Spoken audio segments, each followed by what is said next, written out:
Hello and welcome to Fed by Farmers. We are back with another allegedly monthly podcast with the one and only Andrew Wright from Farm Theory. Andrew, how are you? I'm doing well, thank you. This is our second episode, but really our third episode. Yeah, we recorded a full episode and the audio was just didn't work out the way we anticipated. I'm feeling better about this week. It was all Cammy's fault, to be clear. It was. Do you know what? I disappointed myself. I should have been stronger and just said, listen, the audio's terrible. I was kind of like, at the start, we're like, oh, audio's not quite right. And he tweaked a few things. And I was like, yeah, that's okay. When in my heart, I knew it was bad. Yeah, well, we had a lovely chat. And even if no one gets to hear it, I definitely enjoyed it. Yes, I felt the better of it, absolutely. Yes. And we can cover a couple of the things again this month. What are we leading? Well, we'll do a monthly recap, or, you know, is there big events that you've had happen to you in this last month you want to talk about? Yeah, how far back do we go? Do you want to go right back? We should mention the storm, because that was a big thing and we talked about it in the podcast that wasn't a podcast. We'll keep it brief. But yeah, tell us about the damage. Yeah, so I was thinking I survived the storm, no big damage, feeling very smug. Then I got a phone call from the guy who works for us to say, Andrew, the roof's off the shed on the out farm. And I was like, what do you mean the roof's off the shed? Do you mean there's a couple of sheets of tin off? He's like, no, the roof's gone. Drove over to the out farm, entire roof off the silage pit, gone. Couldn't believe it. We're not insured. It turned out to be more expensive than I expected. I think I still, you know, we're covering a bit. It feels weird because we did discuss this. We but did other discuss people it. Haven't heard it, so we'll pretend like it's the first time I've heard. I still think it is amazing that you're not insured. Like, yeah, well, not insured for storm talk damage. us through that. Yeah, talk us through that thinking again that you're not insured for storm damage. What was your thinking there? Well, I thought we were insured.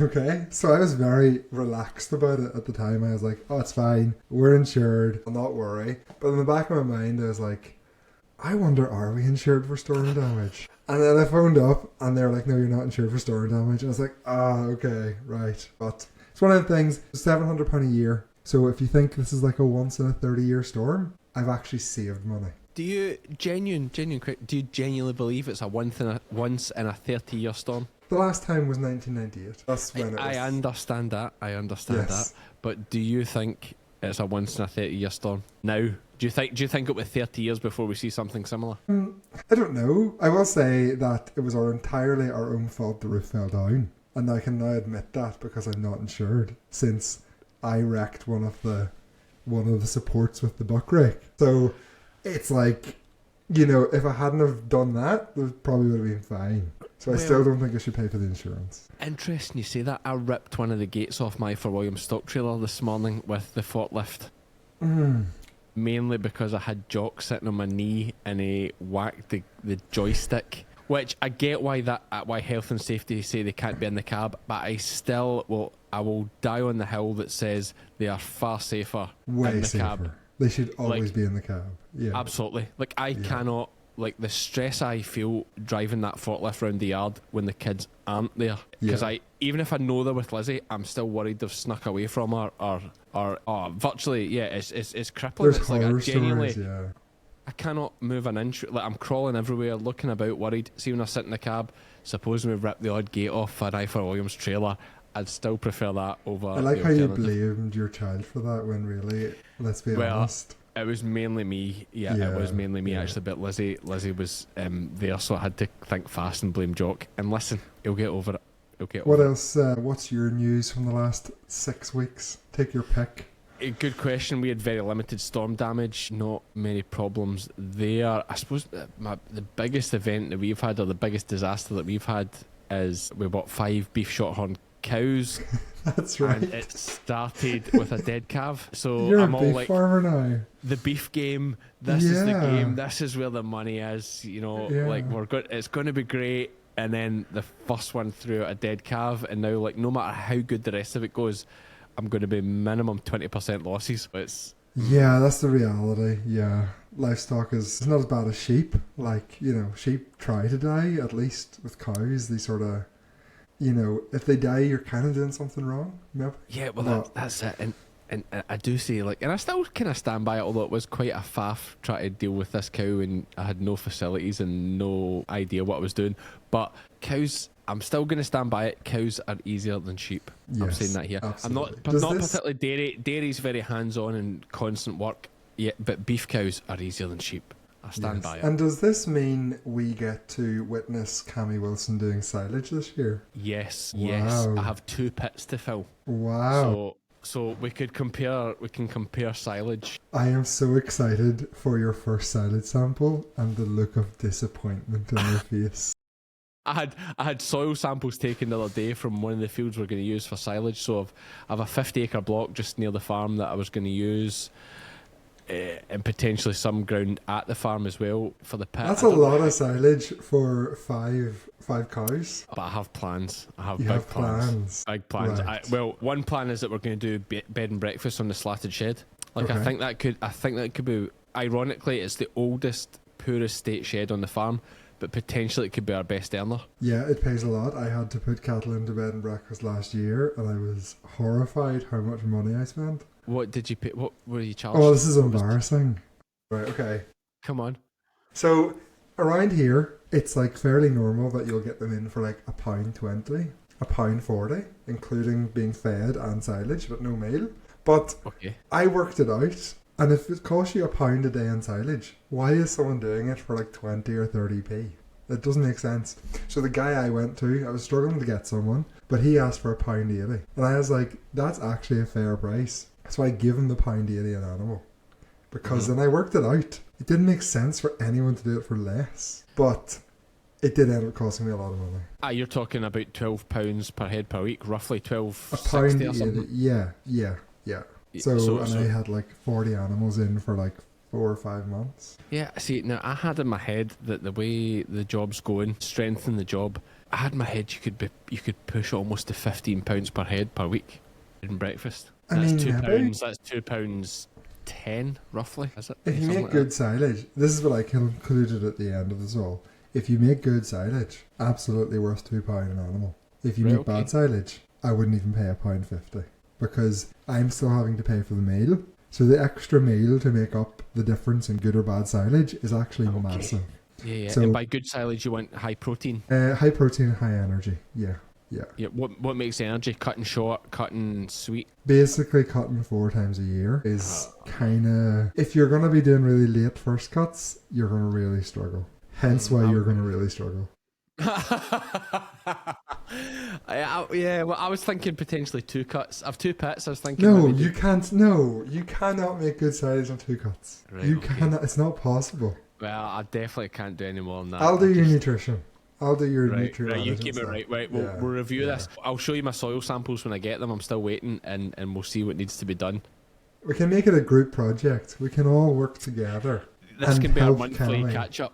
Yes. And see. But if I'm wanting, I mean, yeah, I suppose if I'm going to get £15 per head per week, it's going to have to be dairy cattle, is it? Or am I going to get beef cattle like that? Not sure. Probably good. You probably could. I think there's Yeah, well, desperation. the prices are all mental. Like, look at the price of beef cattle at the minute. It's totally like mental. It's unbelievable. Yeah, I'm aiming to have 40 cows to calve next spring. That's my aim. 40. This is the end of the sheep, everyone. This is the end of the sheep. No. Yep. If anything, I want more of them as well because I've got lambs and hoppers just now, and lamb prices, it's just so good, so good. Yeah, it Ramadan's makes on me just now. nervous. Everything is good, apart from arable, but we'll leave that to one side. Well, I mean, if we touch on arable briefly, are they down at what they at 180 a ton just now for barley? Yeah, but then straw's worth a lot. So, Yeah, but nobody's any straw left to sell. Most of them. well, I bought a straw for £180 a ton this week. So I paid as much for a ton of straw as a ton of barley. I would be cheaper betting my calves on barley. Wow. How? Did I see one of your dairy associates bedding the cubicles with wheat husks? Was it? Was that Oat one? feed? Was it? It was like the husks off the. Yeah. Off Friend the of mine oatmeal, was it? actually. Yeah, Was that friend of Connor mine is Kate? actually. Yeah. Who was it that posted that the other day? It was one of I don't know. They had an Irish twang, I think. Whoever was on TikTok with it. One of my good friends is in charge of getting that sold. So I went to uni with him. And what's the? I read the comments. I go straight to the comments for the, because people are such assholes on TikTok. Like they're so critical and like everybody knows everything. Absolutely, yeah. Yeah, so they're all on. What were they on about again? Boilers with mastitis, and what was the other things I was saying about them? I can't just mind now. But are they a good go or not? They're okay. But there's no real good options. The stuff we use costs a fortune. Like, Are you it's using sawdust? unbelievable. Yeah, like kiln dried sawdust in little bags. It's like 15 or 20 pound a day we're spending to like put them on cubicles. It's kind of mad, but yeah, it's fine. When you're being paid a good enough price, you kind of overlook things like that. You become inefficient. Not you. Come on, that's your whole. Yeah, personality. no, That's your whole personality, mate. No. I used to be like that. I used to be like hardcore obsessed with farm, but not anymore. Well, what about like I've next time you're over, actually, we might go a wee Skype through and see Colin Laird's set up through at Peebles. He has a fully automated separator system, system that beds the cattle from with the separated slurry. Yes. Now, well, next time you're over, give me a we'll try and tee it up and we'll go a wee run through and see him. Because I'd love to make a video of his setup, because it's just incredible the way he's got it done. But what's your thoughts on that? Have you much knowledge of that? Not really. I did think it was banned by Red Tractor, and then I got lots of angry messages from people, again on TikTok, sort of expect it, being like, it's not banned, you're perfectly allowed to do it. So green bedding is allowed. I was incorrect. Yeah, my first question was mastitis. Like, my first thing I said was like, surely there must be issues with mastitis, but apparently not. Yeah, but there's not that many people doing it, and I think half the people who start it stop it again. I think it's one of them, there's a lot of fads in farming, True, but maybe it's the fact there's so much money spent on the machinery, you have to see it through. You have to keep going, yeah. Yeah. Until the machinery breaks, and then you don't replace it. There's a lot of that in farming maybe too, but right, we'll go a visit there and you can ask the difficult questions.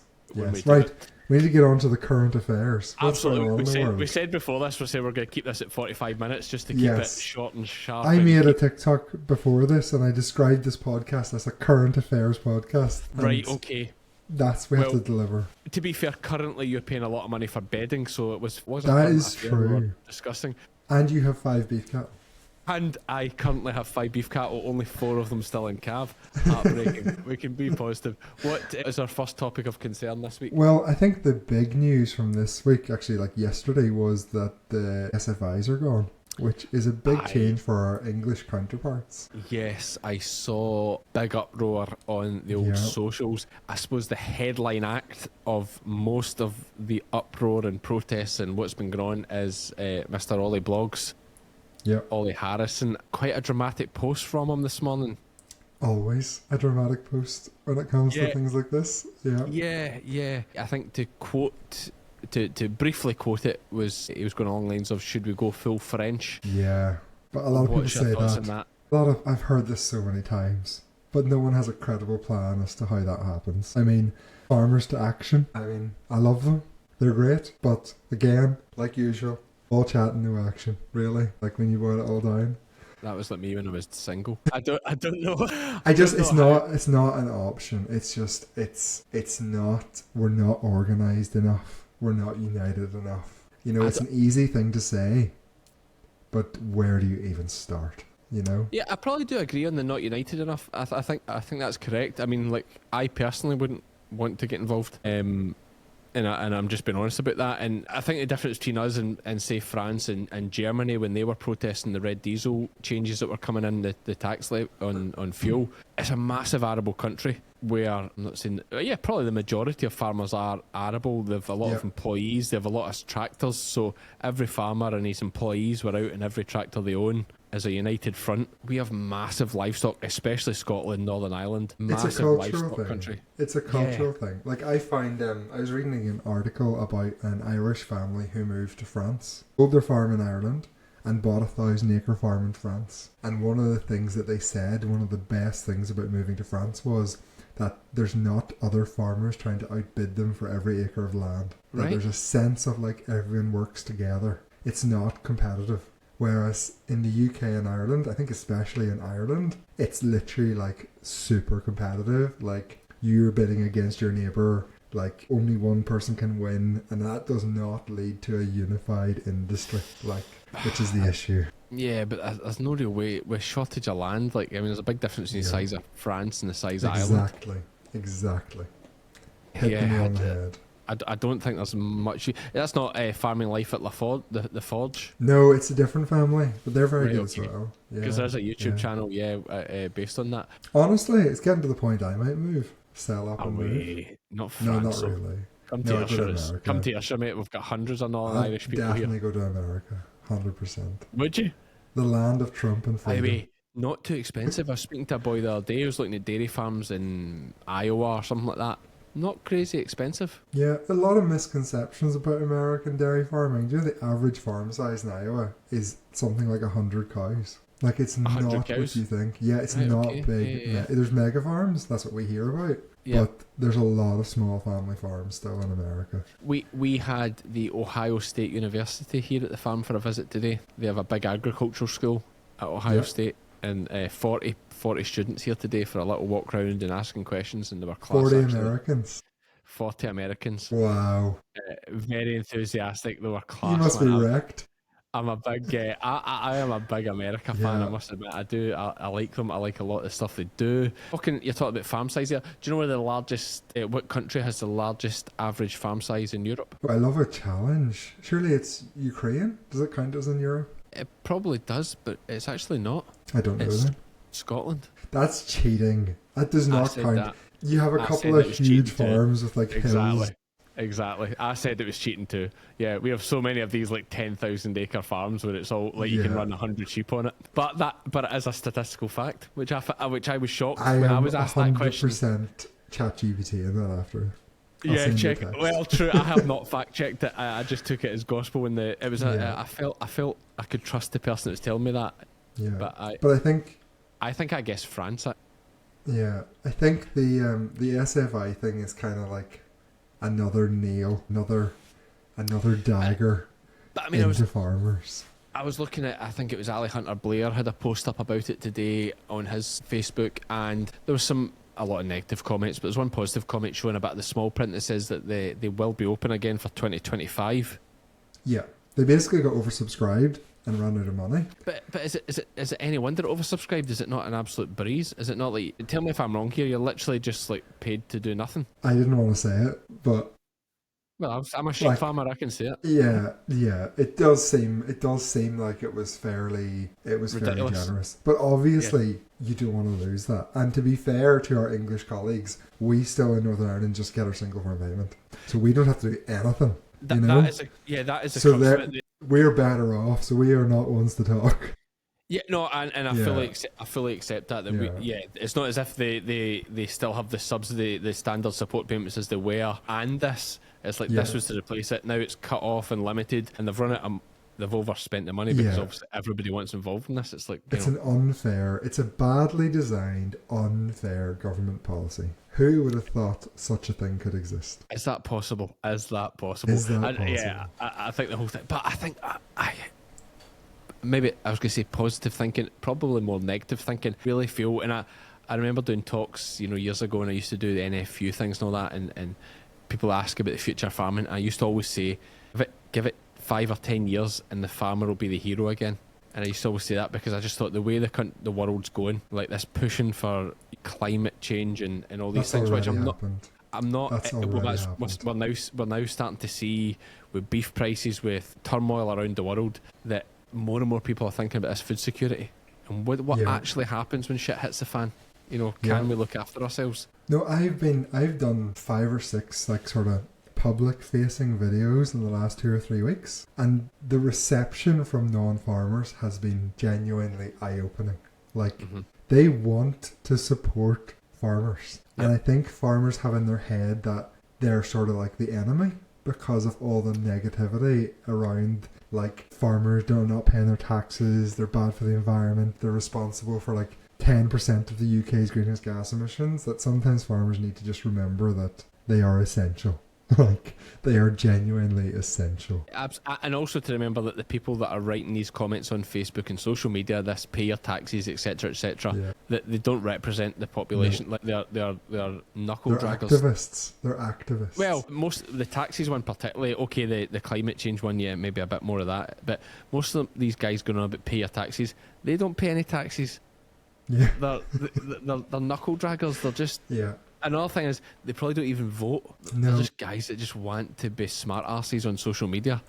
Yeah. Anyone that understands the way of the world and that you still have the hard-working farmer out there producing your food. It's actually unbelievable in 2025 that the farmer still exists. It is. It genuinely is. Incredible. Family farming being a thing is genuinely incredible. And one of the things I've replied to a few people who say, why do you not just pay your taxes, is that the population would not have access to such cheap, high quality food if it wasn't that family farms are willing to sacrifice their entire life to provide that for them. Absolutely. Like, if we ended up in a situation where it was run by large companies, people's food prices would go through the roof. Oh, that is, and I've said it a million times, that the last essential commodity that isn't run by big money, big business, is the food production, the farming. And that's because you can't make money at it of any sort of scale that you return for. You put 3 million quid into something and you get a 1% return on investment. You think that's crazy? Take your money elsewhere. But I do now genuinely. This sounds like a conspiracy theory. Okay, Do it, man. But Joe Rogan, that you? Yeah, I am now genuinely convinced that it is part of the plan, the net zero climate plan, that farmers need to sort of move along so that they can get access to the land to do other things. And I'll back this up with evidence. The Climate Change Commission this week published their 7th report. And if anyone wants to go and read that, I highly recommend it. The entire report is about how the UK gets to net zero, and it's based around a 50% reduction in livestock, which will free up land and allow them to plant it in huge amounts of trees and energy crops. Like, the entire government net zero plan is to reduce animal numbers to free up land. And in Northern Ireland this week we had this big thing blew up locally, which was that our Department of Agriculture had set up a behavioural change unit, and they'd sent a survey out to a select few people, but the survey got leaked, and it was all about, like, how can we reduce your dairy intake, how can we reduce your meat intake. It's all this thing of, like, this is the real deal when it comes to net zero. It's get rid of land, or get rid of animals to free up land. And that sounds like a conspiracy theory, but whenever you read it in a published document by a government department, it's like, okay, it's scary. Mate, it's a disgrace. It's an article. I mean, just while we're on all the negative chat, I read an article in Sky News this week about, this is a bit of a random thing, but it was very linked in, the rubbish mountains in India.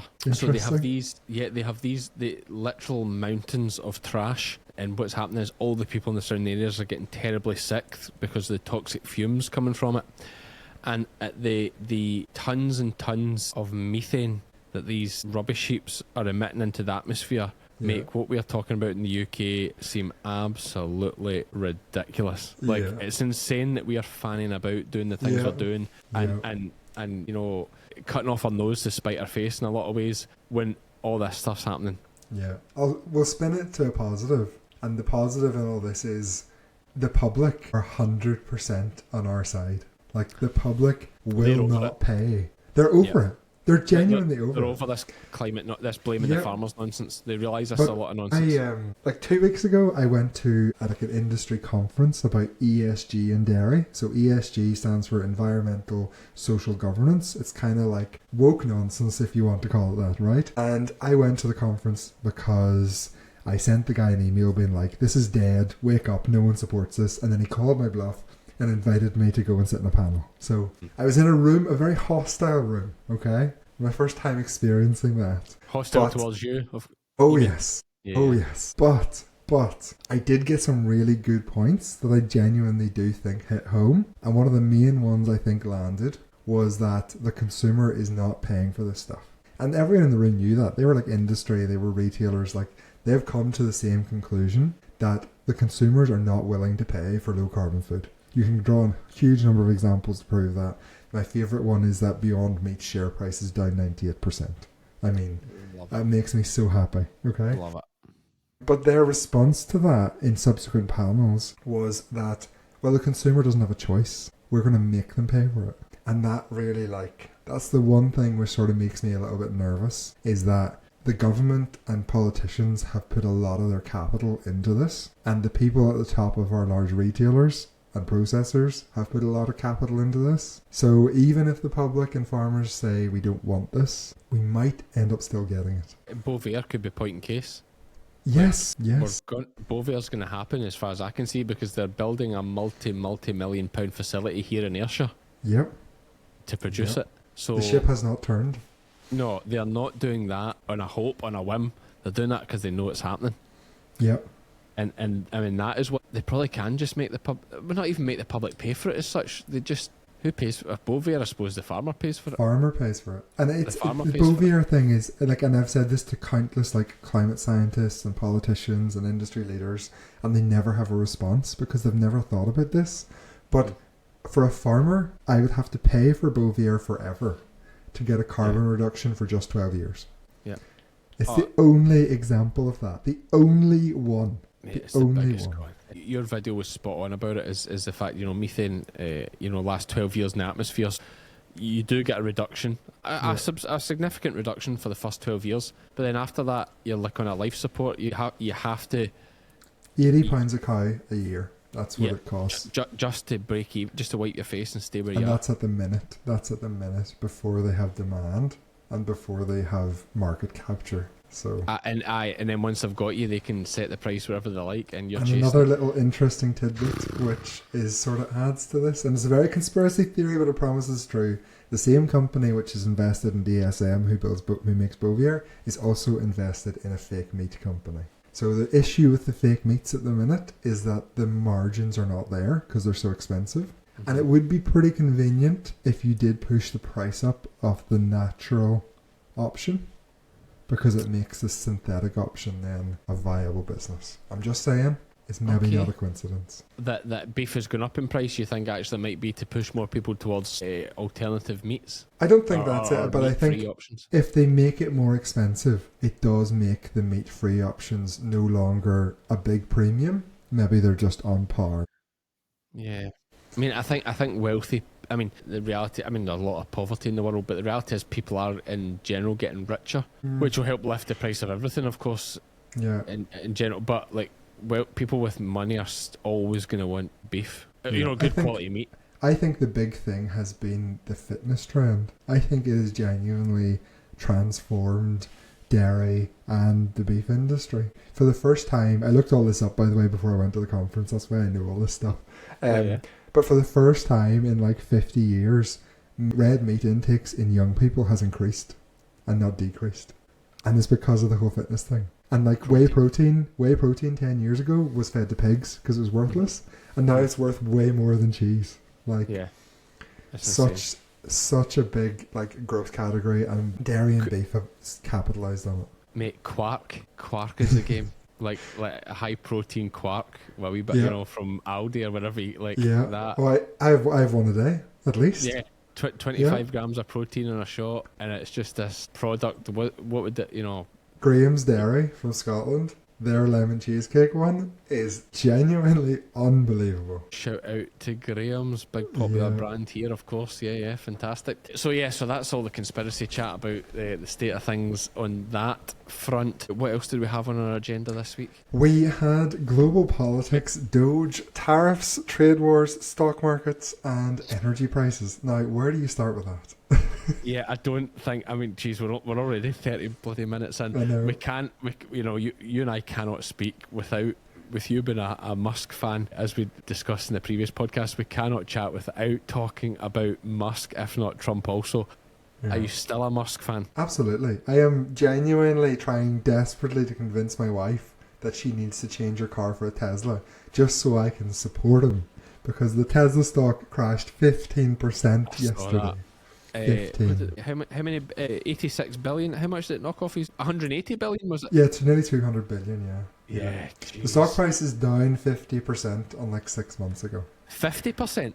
Since its peak. It might have been like 9 months ago, but yeah, but it's still a good investment. I'm convinced. I would definitely recommend selling my farm and investing in Tesla. But it is insane that what he has done is make government efficient. Like, they've fired, I think, 18,000 staff from the USAID department. Mm-hmm. Like, the amount of money he has already cut from government, which has affected no one's life, is astonishing. So if you then put that in the context of why are there suddenly people going and burning down Tesla dealerships, like, that's a lot of money that's not going somewhere. Yes, I mean, you say affected no one's life. I mean, affected no one's life in the United States. There will be some people benefiting from USAID that might say otherwise. There's a clause that if there's any health issues or like people who are negatively affected, it's not cut. I did see that, to be fair. I did see, because there was talk of some of these, humanitarian things in Africa and whatnot, where they were concerned that, people were going to starve to death. And I did see that they'd said that wouldn't be the case. And what they cut was Rory Stewart's wife getting £1 million to teach Afghanis about modern art. That is a brilliant example. Well, some of the examples were incredible. Was it one about teaching about transgender rights in Pakistan or something, wasn't it? Yeah, one it was like advertising. It was like billboards and stuff. It wasn't like it was like they were paying for billboards. Yeah, but it's quite unbelievable where money goes. Even the UK, where some of the UK aid money goes, like it was discovered when they were talking about the farming money. They put out 500 million to foreign farmers, and one of them was like to improve efficiency in farming in Brazil. And Brazil's like one of the largest. It's one of the largest economies in the world. But you can bring it all back to the UK in that we are in real trouble because the economy is not growing. And Rachel Reeves has lost all of the headroom. There's an OBR budget coming out in a month, and it's looking pretty dire for her, and she's going to have to make some more big decisions. She is certainly never ever going to roll back the inheritance tax change on farmers at this point. No. So what they will probably have to do is start cutting government spending. And I think Musk kind of proves it can be done. But it's interesting to see how they do it. And it's also like Stammer slashed the foreign aid budget. So he's essentially done the same thing, but he's used the guise of spending the money on the military. On defence, I did see that. Yeah. They'll probably. I mean, don't get me wrong. I think Musk is a dangerous man, an intelligent man without a doubt. But I still think he's a dangerous man. I just don't get. He's very passionate. It could just be that he is. You should read his autobiographies. I mean, I sound obsessed, but like... No, but I understand, but like I do get that he's a very driven and one of these guys that fixates on things and then goes after it, which would explain some of his behaviour, that he doesn't care about the fact he's plummeting. And let's be honest, share price is like, it's make-believe money, it's not actually his actual cash in the bank. He's the richest man in the world, and he spent years and he didn't own a house. I mean... Cash in the bank, exactly. Cash in the bank's the thing, rather than whatever this share price is. And the fact he is driven could explain some of his behaviour. But I am still very wary of. It all comes down to whether you believe can be in one or two camps. You believe that the world global economy is heading for a cliff edge, and that having such huge amounts of sovereign debt is unsustainable, or you can believe that the money train can go on forever. And I think that Elon Musk genuinely believes in the first option, which is that you cannot run such a huge government deficit indefinitely. And I follow that as well. That's the camp I'm in. I can't argue with that. I saw he said that the interest on the government debt is more than they spend on defence. Yes. And the defence is incredible. It's like $1 trillion a year or something. The US spends more on their military than all of Europe plus Russia plus China combined. Yeah. So they are the world's only superpower. And people need to remember that. I reading all these articles and stuff about Ukraine and how that's really interesting to see how it's highlighted the fact that, America runs the world. Like America runs the world. Here's another amazing. Europe are pretty useless, and that's why they're all scrambling now. European Union could not build enough ammunition to sustain the Ukrainians in the Ukraine war. Like when I heard that, I was like, "Are you telling me all of Europe could not supply the ammunition for a relatively small country to fight a war? What are we doing?" Like, it's genuinely insane. I mean, the positive is, though, that America is a very, it's a democratic country, of course, and it is fairly centre in terms of politics. Centre-right just stable. Now, or right, it's slightly more right just now. That is one, so they're probably not a bad country to have running the world. Yes, but everyone needs to accept that they do run the world. So when you had all the EU politicians coming out being like, we're not following what Donald Trump says, we're going to stand with Ukraine, trying to be the big guys, but they've it's all just smoke and mirrors. There's nothing behind it. Like the UK can't produce a single ton of steel. Why that doesn't alarm every single citizen is beyond me. Can you imagine trying to fight a war in a country where you can't produce steel? Well, that was a big argument when they were shutting down Tata Steel down in Wales. They were saying, like, you have to protect the steel because when shit hits the fan, And what put them out of business? What do you do then? Carbon tax. I know they were our biggest polluter. I know they're our biggest polluter. I know. It's mental. How is carbon more important than a country being able to produce steel? But that's the same example can be used for farming, because the idea that farming is less important than carbon sounds insane. But we have a real world example. We have a real world example where they lost the ability to produce steel as a nation in order to cut down on carbon. Like, people need to sort of keep that in mind. Yeah, and if the time came that the shells were bare and they're like, what happened to the farming? Oh, we destroyed it because it was bad for the planet. Yeah. Folk will be like, what? What? Yeah, what? Yeah. I know. Listen, it's fascinating. There's another incredible stat, just while we're on this doom and gloom stuff. There's an incredible stat about the Air Force, the US Air Force, and the amount of carriers they have. I forgot the correct term for it now. When they carry aircraft carriers. Aircraft carriers. The number of aircraft carriers they have compared to like Europe, and it's unbelievable. A single aircraft carrier has more fighters than some countries in Europe. Yes. Yeah. It's unbelievable. I want to say they have something like 127. Of these massive aircraft carriers, whereas I think the UK has like 3. That's just rough. We have figures, 2. We have 2. It's something like that. They're fairly 2. small. There you go. Yeah, but the global politics is anyway. It's one of them things where the deeper you go, the more you're like, I just want to farm. I just want to sow my fertilizer, enjoy the sunshine, milk my cows, and just like be left in peace. Because you can just, as it just many listening to this podcast. Yes. And we've just gave them serious anxiety. Now, what else is... We're at 41 minutes already there. We're flying through it. What else is up for discussion this week? With how nice it is to finally get some sunshine. Yes. Some positivity. So here... That is a good way to wrap up, mate. It is the first time I have seen the yard dry in what feels like 9 months. And I've made it through the winter with enough silage. My grass is growing in my fields. It's genuinely the first time in quite a long time where I've been like, you know what? I really like farming today. So that's my positive feeling for today. Yeah, we have had a fantastic spell of it. Actually, did you... When will you cut your first cut of silage? Hopefully. What's your target?